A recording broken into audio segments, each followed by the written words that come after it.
Em va agradar molt el primer perquè fer un 8.000 era un repte en aquell moment, l'any 1984, tot i que ja havia anat a l'Everest i havia passat dels 8.000 metres, doncs jo estava convençut de que podria fer un 8.000 i llavors fer-lo, quan el fas, doncs va ser una gran recompensa. El vam fer amb cordada alpina, amb Jordi Magrinyà i jo.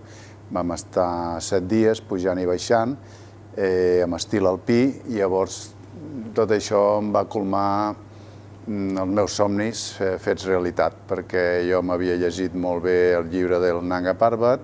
Va ser una muntanya que, per ser la primera, important i de les difícils.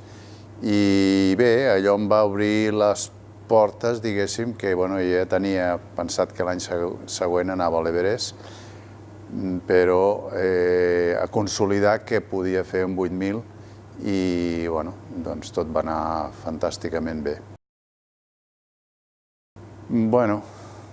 Tampoc tinc mals records, el que passa que si et deixen escollir, n'hi ha alguns que els he repetit, com és el Cho-Oyu i com és l'Everest.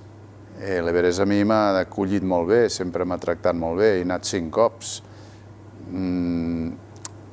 El Cho-Oyu, per mi, és un dels més assequibles.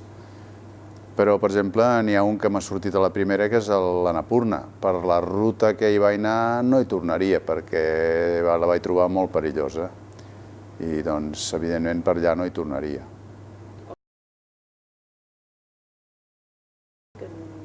Ha sigut molt tècnic el K2, perquè primer el vam afrontar per la Magic Line, i que és la via més difícil a la segona muntanya més alta de la Terra. Vam tenir èxit, però va ser una expedició trista, perquè vam tornar sense un dels companys d'expedició, que va ser el Manel de la Mata. I sempre ha sigut una muntanya que m'ha marcat molt, perquè per mi la muntanya de les muntanyes és el K2, és la piràmide perfecta. Sempre havia somiat pujant aquesta muntanya, i l'any que el vam fer, que el va fer el Jordi Coromines i que vam fer la Magic Line, doncs aquell any jo no vaig fer cim, em vaig quedar a 200 i pico de metres.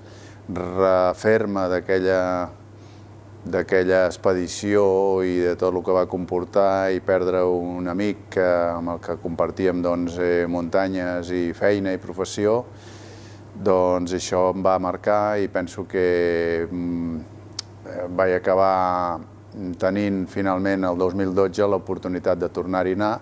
La vida continua, les muntanyes estaran allà, nosaltres desapareixerem i per això a vegades és important, si algun somni has volgut fer amb la teva vida, poder-lo realitzar. I llavors aquest K2 per mi va ser molt difícil, però també vaig disfrutar molt, tot i no fer el cim el 2004, en la Magic Line, vaig disfrutar molt. Aquesta era la ruta més difícil, el cim més difícil, i la més alta de la Terra.